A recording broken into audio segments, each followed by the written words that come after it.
नमस्कार दोस्तों, मैं अमन। आज है 30 मई और चलिए जानते हैं 30 मई से संबंधित कुछ इंपॉर्टेंट अपडेट्स।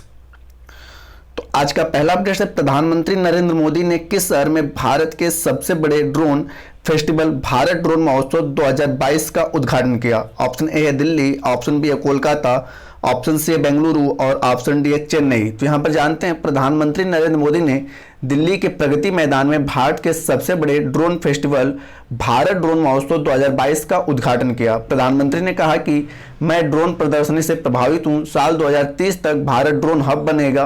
प्रधानमंत्री ने कहा कि ड्रोन का प्रयोग हर सेक्टर में किया जा रहा है। घरेलू उद्योगों को बढ़ावा देने के उद्देश्य से ही फरवरी में ड्रोन के आयात पर प्रतिबंध का भी सरकार ने ऐलान कर दिया था। अब केवल आरएडी डिफेंस और सिक्योरिटी के लिए ही ड्रोन आयात की अनुमति है। यहां पे आपको बता दें कि 27 से 28 मई 2 दिवसीय ड्रोन महोत्सव का आयोजन किया गया था दिल्ली में। तो इस प्रकार से यहाँ पे पूछा गया है कि सबसे बड़े ड्रोन फेस्टिवल का आयोजन भारत में कहां पर किया गया, तो आपका सही ऑप्शन होता है ए, दिल्ली। आज का अगला अपडेट से, किस लेखिका को अनुवादित हिंदी उपन्यास टॉम ऑफ सेंट्स के लिए अंतर्राष्ट्रीय बुकर पुरस्कार मिला। टॉम ऑफ सेंट्स का हिंदी अर्थ होता है रेत की समाधि। रेत की समाधि। तो पूछा गया है कि किस लेखिका के अनुवादित हिंदी उपन्यास टॉम ऑफ सेंट के लिए अंतर्राष्ट्रीय बुकर पुरस्कार मिला है। ऑप्शन ए है प्रतिभा राय, ऑप्शन बी है गीतांजलि श्री, ऑप्शन सी है उषा प्रेमवदा और ऑप्शन डी है नंदनी साहू। तो यहाँ पर जानते हैं लेखिका गीतांजलि श्री के अनुवादित हिंदी उपन्यास टॉम ऑफ सेंट को अंतर्राष्ट्रीय बुकर पुरस्कार मिला है। यह किताब बुकर जीतने वाली किसी भी भारतीय भाषा की पहली किताब बन गई है। मूल रूप से हिंदी उपन्यास रे समाधि का अंग्रेजी अनुवाद डेजी रॉकवेल ने किया। गीतांजलि श्री उत्तर प्रदेश के मैनपुरी से संबंध रखती हैं। वे 3 उपन्यास एवं कई कथा संग्रह की लेखिका हैं। बता दें कि उनकी कृतियों का अंग्रेजी, जर्मन, सर्बियन, फ्रेंच और कोरियन भाषाओं में अनुवाद हुआ है। गीतांजलि ने उर्दू की कई साहित्य कृतियों का भी अनुवाद किया है। तो यहाँ पूछा गया टॉम ऑफ सेंट यानी कि रेत की समाधि के लिए किसे अंतर्राष्ट्रीय बुकर पुरस्कार मिला, तो आपका सही ऑप्शन होता है बी, गीतांजलि श्री। आज का अगला अपडेट है, मूडीज इन्वेस्ट सर्विस ने साल 2022 के लिए भारत के आर्थिक विकास दर के अनुमान को 9.1% से घटाकर कितने प्रतिशत कर दिया है। Option A 7.8%, option B 6.8%, option C है 8.8% और ऑप्शन डी है 5.8%।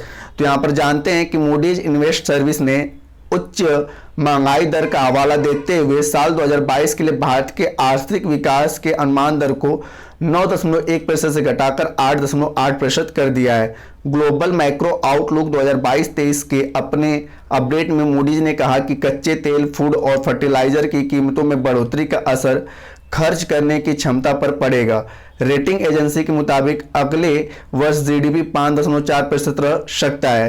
तो यहाँ पूछा गया है कि मूडीज ने भारत का अनुमान दर 2022 में 9.1% से घटाकर कितना किया, तो आपका सही ऑप्शन होता है सी, 8.8%। आज का अगला अपडेट है, मोबाइल एक्सेस टेक कंपनी कीजी द्वारा रिलीज किए गए एक अध्ययन के अनुसार घर से काम करने के लिए कौन सा शहर दुनिया का सबसे अच्छा शहर है।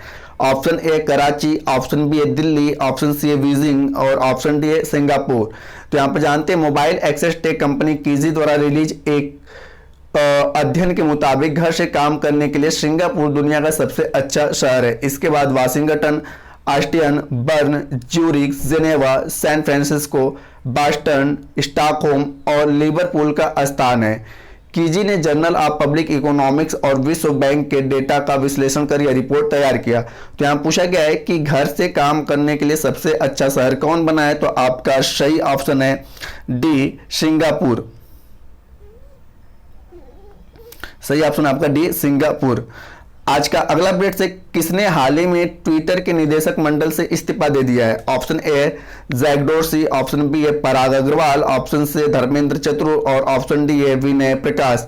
तो यहाँ पर जानते हैं जैक डोर्सी ने ट्विटर के निदेशक मंडल से इस्तीफा दे दिया है।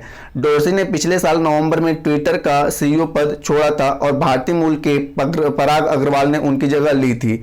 उस समय ट्विटर ने कहा था कि 2022 में होने वाले शेयर धारकों की मीटिंग में अपना कार्यकाल खत्म होने तक डोर्सी बोर्ड के सदस्य रहेंगे। तो यहाँ पूछा गया है कि ट्विटर के निदेशक मंडल से किसने इस्तीफा दे दिया है, तो आपका सही ऑप्शन होता है ए, जैक डोर्सी। आज का अगला अपडेट है, भारत और किस देश ने 23 मई 2022 को टोक्यो में निवेश प्रोत्साहन समझौते पर हस्ताक्षर किए? ऑप्शन ए है चीन, ऑप्शन बी है पाकिस्तान, ऑप्शन सी अमेरिका और ऑप्शन डी है रूस। तो यहां पर जानते हैं भारत और अमेरिका ने 23 मई 2022 को टोक्यो में निवेश प्रोत्साहन समझौते पर हस्ताक्षर किए। इस समझौते पर भारत के विदेश सचिव और US international development financial corporation के सीईओ द्वारा हस्ताक्षर किए गए थे। इस समझौते में विभिन्न क्षेत्रों में अमेरिका के विकास, विश्व संस्थान से निवेश समर्थन बढ़ाने में सहायता मिलेगी। निवेश सहायता ऋण, निवेश गारंटी, इक्विटी निवेश, पुनर्बीमा, अनुदान आदि के रूप में दिया जाता है। तो यहाँ पूछा गया है कि किस भारत और किस देश ने टोक्यो में निवेश प्रोत्साहन राशि समझौते पर हस्ताक्षर किए? तो यहाँ पर है भारत के साथ साथ अमेरिका ने इस पर हस्ताक्षर किया। आज का अगला अपडेट है, प्रधानमंत्री नरेंद्र मोदी ने हाल ही में किस शहर में 31,400 करोड़ रुपए की मेगा परियोजना की शुरुआत की है? Option A Patna, option B है चेन्नई, ऑप्शन सी है जयपुर और ऑप्शन डी है लखनऊ। तो यहाँ पर जानते हैं प्रधानमंत्री नरेंद्र मोदी ने हाल ही में चेन्नई में 31,400 करोड़ रुपए की मेगा परियोजना की शुरुआत की है। इन परियोजनाओं में रेलवे, पेट्रोलियम, आवास और सड़क जैसे प्रमुख बुनियादी क्षेत्र शामिल हैं। इन कार्यों से वाणिज्य और कनेक्टिविटी को बढ़ावा मिलेगा। इन परियोजनाओं में बेंगलोर चेन्नई एक्सप्रेसवे भी शामिल हैं। बता दें कि प्रधानमंत्री मोदी ने प्रधानमंत्री आवास योजना शहरी के अंतर्गत 116 करोड़ रुपए की लागत से लाइट हाउस प्रोजेक्ट चेन्नई के तहत निर्मित 1152 मकानों का भी उद्घाटन किया। तो यहाँ पूछा गया है कि प्रधानमंत्री मोदी ने 31,400 करोड़ रुपए की मेगा परियोजना की शुरुआत किस शहर में किया? तो आपका सही ऑप्शन होता है बी, चेन्नई।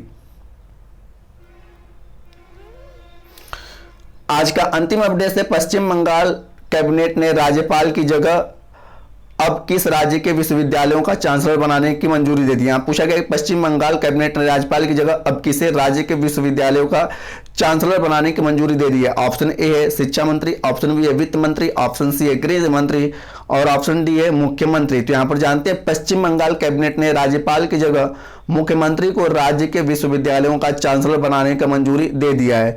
राज्य सचिवालय में हुए मंत्रिमंडल की बैठक के बाद शिक्षा मंत्री ब्रस बसु ने बताया कि राज्य विधानसभा में जल्द ही विधेयक के रूप में प्रस्ताव पेश किए जाएंगे।